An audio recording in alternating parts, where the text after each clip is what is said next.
성도 여러분, 안녕하세요. 5월 18일 목요일 아침 말씀 시간입니다. 오늘 함께 하실 하나님 말씀은 민수기 31장 1절에서 24절까지 말씀입니다. 그 가운데 1절에서 12절까지 말씀을 봉독하여 드리겠습니다. 여호와께서 모세에게 말씀하여 이르시되 이스라엘 자손의 원수를 미디안에게 갚으라. 그 후에 네가 네 조상에게로 돌아가리라. 모세가 백성에게 말하여 이르되 너와 함께 있는 사람들 가운데서 전쟁에 나갈 사람들을 무장시키고 미디안을 치러 보내어 여호와의 원수를 갚되 이스라엘 모든 지파에게 각 지파에서 1000명씩을 전쟁에 보낼지니라 하매 각 지파에서 1000명씩 이스라엘 100만 명 중에서 12,000명을 택하여 무장을 시킨지라. 모세가 각 지파에 1000명씩 싸움에 보내되 제사장 엘르아살의 아들 비느하스에게 성소의 기구와 신호 나팔을 들려서 그들과 함께 전쟁에 보내매 그들이 여호와께서 모세에게 명령하신 대로 미디안을 쳐서 남자를 다 죽였고 그 죽인 자 외에 미디안의 5 왕을 죽였으니 미디안의 왕들은 에위와 레겜과 스루와 후르와 레바이며 또 부올의 아들 발람을 칼로 죽였더라. 이스라엘 자손이 미디안의 부녀들과 그들의 아이들을 사로잡고 그들의 가축과 양떼와 재물을 다 탈취하고 그들이 거처하는 성읍들과 촌락을 다 불사르고 탈취한 것, 노략한 것, 사람과 짐승을 다 빼앗으니라. 그들이 사로잡은 자와 노략한 것과 탈취한 것을 가지고 여리고 맞은편 요단강가 모압 평지의 진영에 이르러 모세와 제사장 엘르아살과 이스라엘 자손의 회중에게로 나아오니라. 아멘. 누군가를 정말 사랑하면 그 사랑하는 사람의 편이 됩니다. 내가 사랑하는 사람이 짬뽕을 좋아하면 설령 내가 그 음식을 싫어해도 한 번쯤은 먹어보기도 하고 내가 사랑하는 사람이 아끼는 사람이 있다면 나도 그를 아끼게 됩니다. 반면에 내가 사랑하는 사람이 순댓국을 못 먹는다면 나도 그 음식을 안 먹게 되고 내가 사랑하는 사람이 멀리하는 사람이 있다면 나 역시도 그 사람을 멀리하게 됩니다. 여호와 하나님께서 그 백성을 사랑하실 때도 그렇습니다. 그 백성에게 선하게 대하는 이들에게는 선대하시고 그 백성에게 악하게 대하는 이들에게는 분노를 내십니다. 여호와 하나님은 그분이 사랑하시는 백성들의 편이시기 때문이지요. 하나님께서 미디안 백성들에게 분노하셨습니다. 미디안 백성이 이스라엘 백성을 속여 간음하고 우상을 숭배하게 했기 때문입니다.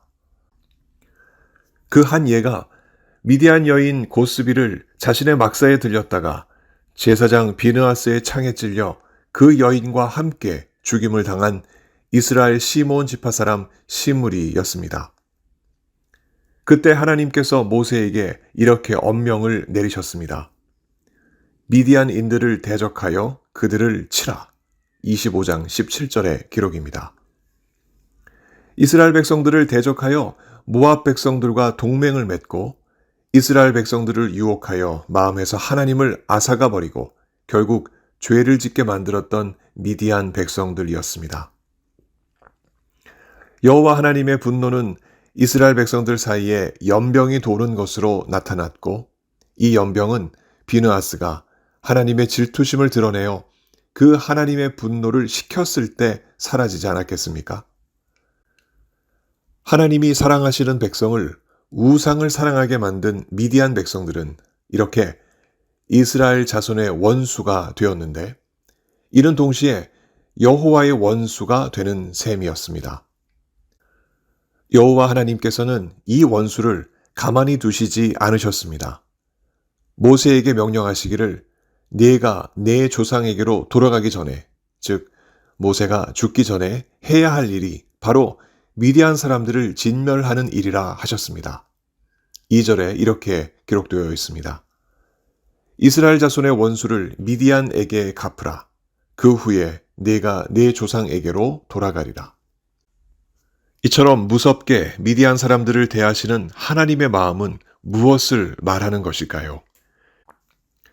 그 이면에는 끈질기게 이스라엘 사람들을 놓지 아니하시는 하나님의 사랑이 자리하고 있습니다.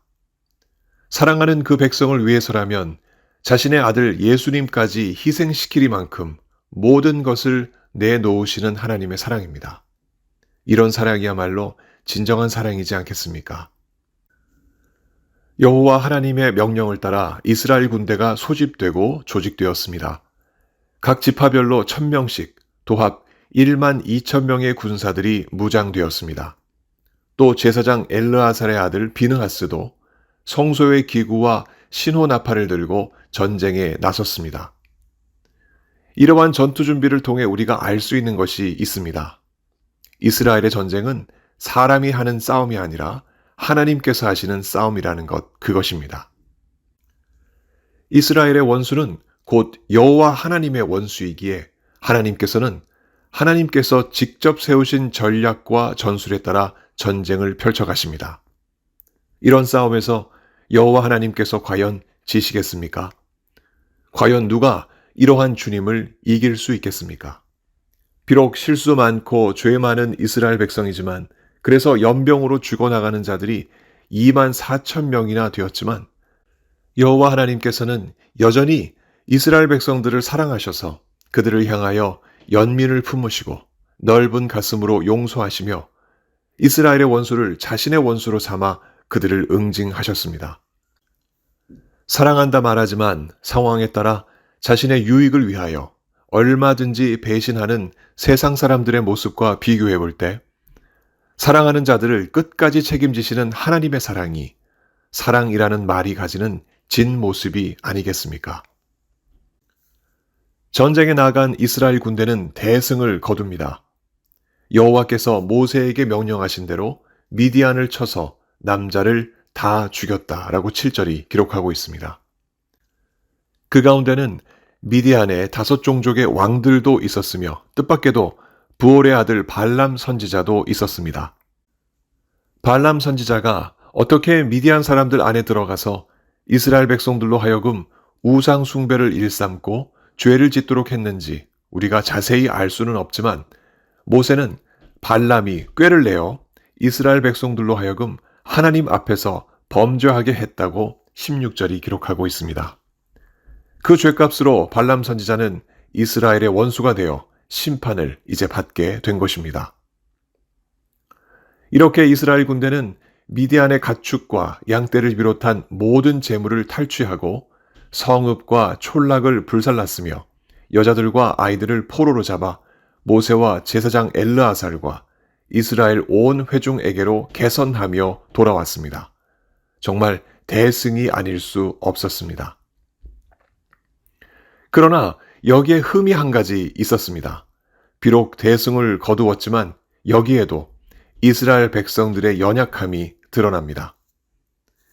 이스라엘 군대가 미디안 성인 남자들을 죽였으되 여자들 중에서 결혼한 여자들과 남자아이들을 살려둔 일이 바로 그것이었습니다.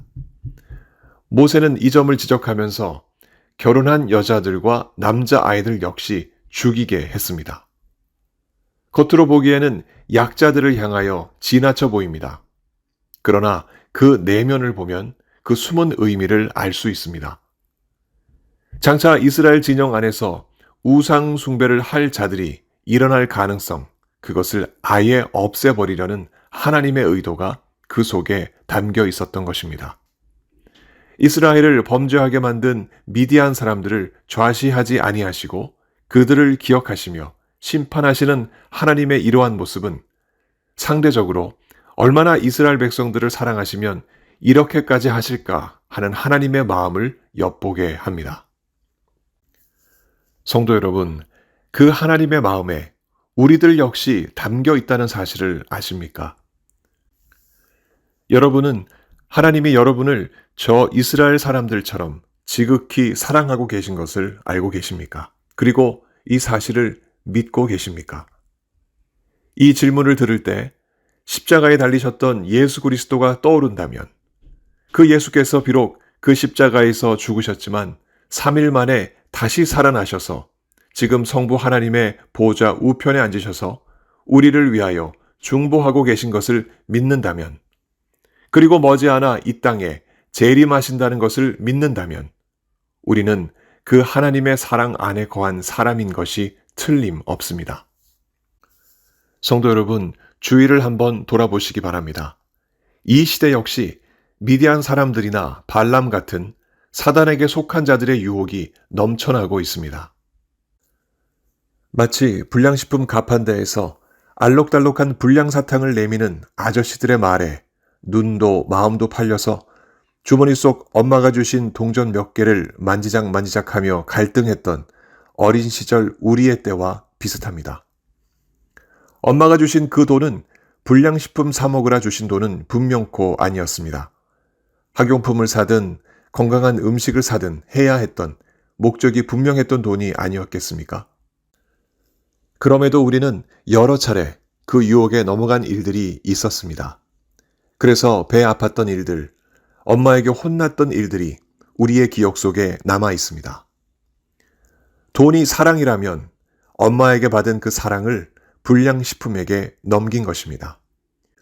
유혹이란 이렇듯 그 말의 의미가 좋지 않습니다. 좋지 않은 것에 마음을 빼앗겨 넘어가는 것이기 때문에 유혹에 넘어가면 손해가 이만저만이 아닙니다. 쌓아놓았던 공든탑도 사랑하는 이들과의 관계도 흠집이 나고 무너질 수도 있기 때문입니다. 그래서 철이 들면서 유혹에 넘어가서는 안 된다는 결심을 누구나 합니다. 하지만 오늘날도 여전히 그 유혹은 깊이와 강도를 더한 채 여전히 우리 앞에 있습니다. 우리를 향한 하나님의 사랑을 덮어버리는 온갖 유혹에 이스라엘 백성들이 그러했듯이 우리 역시 픽픽 쓰러지는 일들이 다반사가 아니겠습니까? 그러면 그럴 때마다 하나님은 사탄에게 마음을 빼앗겨버린 우리를 미워하실까요? 그러나 그렇지 않습니다. 그럼에도 불구하고 하나님은 우리를 여전히 사랑하십니다. 왜일까요? 예수님의 피로 하나님이 우리를 사셨기 때문입니다. 까닭에 하나님은 그의 성령을 통하여 우리가 마음을 돌이켜 하나님을 향하고 하나님을 예전보다 더욱 사랑하도록 이끌어 주십니다. 어떻게 이끌어 주실까요? 그 한 방법이 바로 영적인 싸움을 통해서입니다. 하나님은 우리의 원수인 사탄을 자신의 원수로 삼으시고 우리로 하여금 하나님의 전신갑주를 입게 하시고 원수를 대항하여 싸우라 명하십니다. 이 말씀을 따라 우리가 믿음으로 싸우면 우리는 이 싸움에서 반드시 승리합니다. 승리하는 이유가 무엇입니까? 우리 아닌 하나님께서 직접 그 싸움에서 싸우시고 이기시기 때문입니다. 하나님께서 직접 싸우시는 이유는 분명합니다. 연약한 우리를 사랑하시기 때문입니다. 성도 여러분, 하나님을 사랑하신다면 이 싸움을 싸우시기 바랍니다. 하나님의 사랑이 우리를 살게 하고 우리를 반드시 이기게 하십니다. 성령께서 이 아침 우리 모두에게 그 크신 하나님의 사랑 더해 주시길, 그리고 이 믿음의 싸움에서 이기게 해 주시길 예수님 이름으로 간절히 축원합니다. 함께 기도하시겠습니다. 하나님 아버지, 우리는 여전히 세상의 유혹 가운데 살아가며 그 유혹의 도전을 받습니다. 이미 예수 그리스도께서 사단의 머리를 상하게 하시고 이미 이겨놓으신 싸움이지만 그 싸움에 여전히 우리는 믿음 없이 나아갔다가 힘없이 무너지는 모습도 경험합니다. 그러나 그럼에도 불구하고 여전히 택함받은 백성들을 사랑하시는 하나님의 그 크신 사랑을 오늘 본문을 통해서 다시 한번 살펴보았습니다. 그리고 그 크신 사랑이 우리에게 머물고 있다는 것도 보게 되었습니다. 바라기는 아버지 하나님, 우리가 그 사랑을 항상 잊지 않고 기억하기를 원합니다. 그리고 우리 역시 하나님을 더욱더 깊이 사랑하는 하나님의 사람들이 되기를 원합니다. 매 순간마다 이 말씀으로 모든 유혹을 이기게 해 주옵시고 모든 영적인 싸움에서 승리하는 우리 모두가 될 수 있도록 성령 하나님, 우리와 함께 하시고 힘을 더하여 주시옵소서. 오늘도 택하신 귀한 백성들과 함께 하시고 그 모든 간구에 응답하실 것을 믿사옵고 우리 구주 예수 그리스도 이름으로 감사하며 기도하옵나이다. 아멘. 성도 여러분, 오늘 하루도 주님과 동행하시는 귀한 하루 보내시기 바랍니다. 감사합니다.